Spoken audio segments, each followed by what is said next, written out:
लोगों का कहना है कि जब मुस्लिम को उनका धर्म का कैटेगरी दिया गया है, हिंदू को दिया गया है, सिख को दिया गया है, ईसाई को दिया गया है, तो आखिर आदिवासी को भारत में उनका कैटेगरी तो कोटा आदिवासी जो होता है वो क्यों नहीं दिया गया है।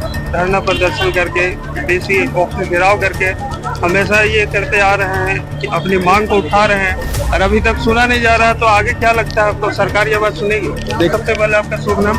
धर्मेंद्र सिंह है, संयोजक मंडली सदस्य है रांची जिला झारखंड मुक्ति मोर्चा। जी, तो सर बताइएगा, जो सरना कोड है तो आदिवासी समुदाय के लोग लगभग 2020 में जो यहाँ के जो गवर्नमेंट हेमंत सोरेन जी थे वो उनका प्रस्ताव रखे थे, उनके बाद भी कोई कार्य नहीं हुआ और बार बार लोग जो है धरना प्रदर्शन।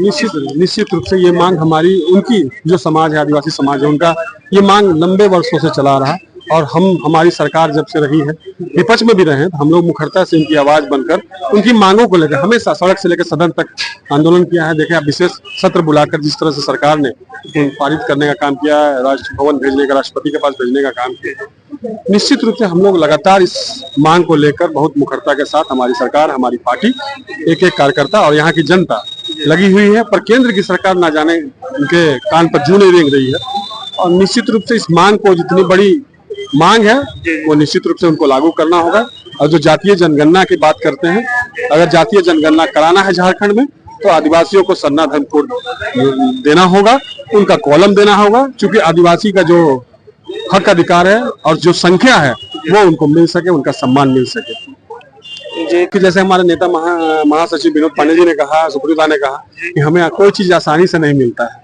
अगर आसानी से मिलता तो ये झारखंड भी, हमें कई लोगों के बलिदान के स्वरूप मिला है, आंदोलन के स्वरूप मिला है, तो झारखंड के लोग, झारखंड के जनता आंदोलन करना जानती है, अपने हक अधिकार लेना जानती है। तो सरकार जिस तरह से, केंद्र की सरकार है, बीजेपी की सरकार है, वो जिस तरह से इस सब मुद्दों को गंभीरता से नहीं लेती है, ना जाने क्यों, वो जाने। पर हमारी जो बातें हैं, हमारी जो मांग है, हमारी जो जनभावना आदिवासी समाज की है, उन जनभावनाओं के साथ हम लोग हमेशा रहेंगे। अब बोले तो सड़क से लेकर सदन तक, जहां तक जाना होगा, इस लड़ाई लड़ने की बात होगी, इस धर्म कोड की मांग की लड़ाई लड़ने की बात होगी, वो जनता के साथ मिलकर हम लोग लड़ेंगे और निश्चित रूप से कराएंगे, तभी यहाँ जातीय जनगणना करने देंगे।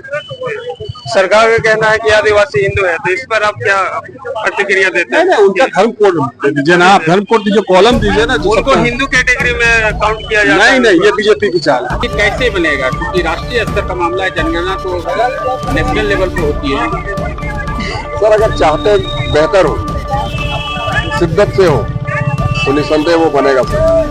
और चूंकि हमारी यहाँ की सरकार आज किसी गलत दिशा में किसी को डाइवर्ट करने वाली स्थिति में नहीं, सरकार ने को गंभीर होना चाहिए और इसे लागू करनी चाहिए। बाबूलाल ने कहा जब वो कम से कम इस मामले को लेकर गंभीर हो, ताकि हम सबों के बीच में सरना धर्म कोड देखने को मिले।